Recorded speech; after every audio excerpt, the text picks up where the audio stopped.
یہ ایسی عبادت ہے کہ انسان کے دل کے اوپر لگے ہوئے زنگ کو، کالخ کو، گناہوں کے داغ دبوں کو ایسا کھرچ دیتی ہے، ایسا کھرچ دیتی ہے، ایسا صاف کر دیتی ہے کہ چند جملے اللہ کی یاد کے، اللہ کے ذکر بولنے کے بعد دل جگمگ جگمگ کرنا شروع ہو جاتا ہے، جگمگ جگمگ کرنا شروع ہو جاتا ہے۔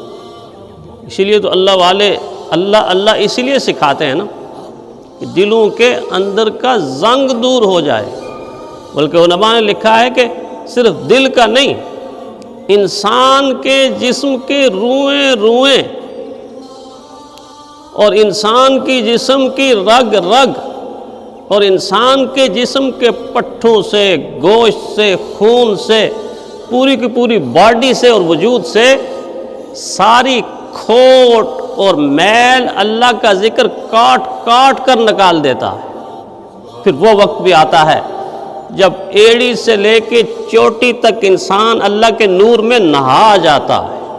ثم تلین جلودہم وقلوبہم الی ذکر اللہ، پھر ان کی کھالیں، ان کی جلد، ان کا وجود سارے کا سارا اللہ کے ذکر سے جگمگا اٹھتا ہے۔ اللہ تعالیٰ کو پسند ہے، اپنا نام پسند ہے، اپنا ذکر پسند ہے، اور اسی سے ساری کی ساری کائنات کی زندگی بھی ہے۔ کائنات زندہ ہے اللہ کے ذکر سے۔ اللہ کا ذکر جب چھوٹ جاتا ہے تو پھر کائنات کی زندگی، روحانی زندگی ختم ہو جاتی۔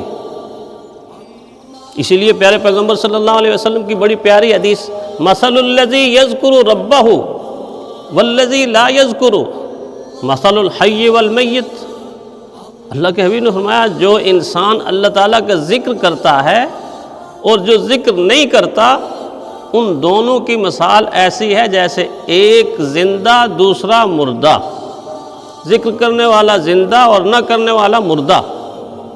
ایک بہت بڑے اللہ کے نیک بندے ہندوستان میں گزرے، حضرت میرک رحمہ اللہ، اللہ تعالیٰ نے بہت بڑا مقام عطا فرمایا، علمی لحاظ سے، روحانی لحاظ سے، تقوی کے لحاظ سے، پرہیزگاری کے لحاظ سے۔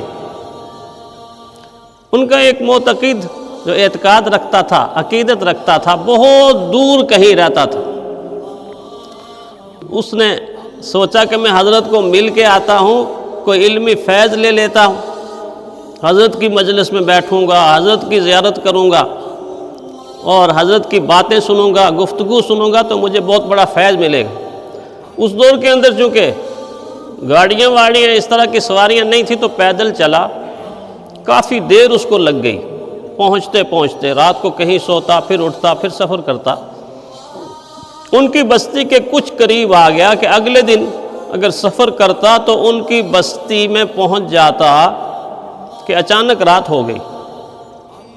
تو کہنے لگا اچھا رات کو آرام کر لیتا ہوں، کسی مسجد میں کسی جگہ آرام کر لیتا ہوں۔ رات کو سویا تو خواب میں دیکھا کہ جن کے ملنے کے لیے وہ جا رہا ہے اور اتنا سفر کر کے آیا ہے اور دل کے اندر اتنی چاہت اور عقیدت ہے کہ میں کسی نہ کسی طرح ان سے مل جاؤں، ان کا انتقال ہو گیا ہے، وہ فوت ہو گئے۔ اور یہ وہ شخص تھا کہ اللہ تعالیٰ نے اس کو ایسا نوازا ہوا تھا۔ بعض لوگ امت میں ایسے ہیں کہ اللہ تعالیٰ ان کو یہ شان دے دیتے ہیں کہ جو خواب وہ دیکھتے ہیں حقیقت میں وہی ہوتا ہے۔ بہت سارے لوگ ایسے اس زمانے کے اندر بھی ہیں کہ اللہ تعالیٰ اپنے کرم سے، اپنی توفیق سے خواب میں ان کو کچھ دکھاتے ہیں، حقیقت میں وہی ہوتا ہے۔ وہ آدمی بھی ایسا ہی تھا۔ اس سے پہلے جب بھی خواب کوئی دیکھتا تھا، صبح اٹھ کے وہ ہو بہو تعبیر اس کی اسی طرح پوری ہوتی تھی۔ ظاہر ہے اس کو اپنی خوابوں پہ یقین تھا، اس سے پہلے اس کا تجربہ تھا۔ تو صبح جب اٹھا نماز کے لیے تو بہت رویا کہ اتنا لمبا سفر میں نے کیا ہے اور اتنی سفر کی مشقت برداشت کی ہے، اور یہاں آ کر میں ان کی زیارت سے محروم ہو رہا ہوں، ان کا انتقال ہو گیا ہے۔ تو وہیں سے واپسی کا ارادہ کیا، کچھ واپس چلنے لگا تو پھر دل کے اندر یہ خیال پیدا ہوا کہ چلو اتنا سفر تو کر لیا ہے، تھوڑا سا آگے ہے، میں چلا جاتا ہوں، یا تو جنازے میں شریک ہو جاؤں گا، ابھی انتقال ہوا ہوگا، یا قبر پر فاتحہ کہہ لوں گا، دعا کر لوں گا۔ اس خیال کی وجہ سے آگے چلا بستی میں جہاں ان کی رہائش تھی، تو جا کے دیکھا کہ جن کے بارے میں اس نے خواب دیکھا تھا کہ وہ انتقال کر گئے ہیں، وہ تو طلباء کو حدیث پڑھا رہے ہیں، وہ تو لوگوں کو درس دے رہے ہیں، تو لوگوں کو فیض یاب کر رہے ہیں۔ اب یہ حیران کھڑا ہے کہ میں نے وہ خواب دیکھی تھی یا اب خواب دیکھ رہا ہوں وہ خواب دیکھی تھی یا اب خواب دیکھ رہا ہوں۔ وہ خواب تو میں نے دیکھی تھی کہ حضرت انتقال کر گئے، اب میری آنکھیں دیکھ رہی ہیں کہ حضرت سامنے ہیں، لوگ اس سے فیض یاب ہو رہے ہیں۔ تو حیران پریشان ہوا کہ یہ ماجرا کیا ہے، میری خواب آج تک جھوٹی نہیں ہوئی، اور یہاں میں اس کے برعکس دیکھ رہا ہوں۔ خواب میں دیکھا حضرت انتقال کر گئے، اب بیداری کی آنکھوں سے دیکھ رہا ہوں کہ حضرت زندہ تشریف فرما ہیں۔ تو کھڑے کھڑے جب حضرت نے دیکھا کہ یہ بندہ بڑا پریشان ہے، تو اس کو پاس بلایا کہ آؤ میرے پاس بیٹھ جاؤ۔ جب بیٹھا تو پوچھا کہ اتنے پریشان کیوں ہو؟ تو کہنے لگا حضرت پریشان اس لیے ہوں کہ میں نے خواب میں دیکھا تھا کہ آپ انتقال کر گئے، لیکن جب میں یہاں پہنچا ہوں تو آپ سے مل رہا ہوں۔ تو حضرت نے فرمایا کہ اچھا آپ نے یہ خواب دیکھا تھا۔ پھر فرمایا کہ زندگی میں یہ پہلی رات تھی کہ تھکاوٹ کی وجہ سے میں اللہ کو یاد نہ کر سکا اور میں سو گیا، اور اللہ کی یاد کے بغیر سو گیا۔ تو حضور کی حدیث یہ ہے کہ ذکر کرنے والا تو زندہ ہوتا ہے، ذکر نہ کرنے والا مردہ ہوتا ہے۔ آپ کی خواب سچی ہے کہ اللہ تعالیٰ نے آپ کو اسی حالت میں دکھایا کہ جس حالت میں میں تھا، وہ میری روحانی زندگی تو ختم ہو چکی تھی۔ اور پھر فرمایا اب میں پہلے تو خود توبہ کرتا ہوں، پھر آپ کو توبہ کروں گا، پھر آپ کو علمی فیض دوں۔ تو پیارے پیغمبر صلی اللہ علیہ وسلم نے حق فرمایا، سچ فرمایا کہ ذکر کرنے والے کی مثال زندہ کی مثال ہے، اور ذکر نہ کرنے والے کی مثال مردہ کی مثال۔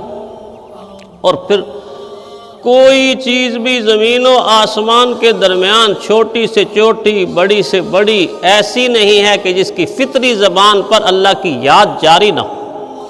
وہ کسی نے یہ کہا نا کہ میں بوقت سحر ایک چمن میں گیا، ہر طرف دل ربا تھا سما نور کا، پھولتے ٹہنیوں پہ کھلے جا بجا، پڑھ رہے تھے وہ شبنم سے کر کے وضو، اللہ اللہ اللہ اللہ۔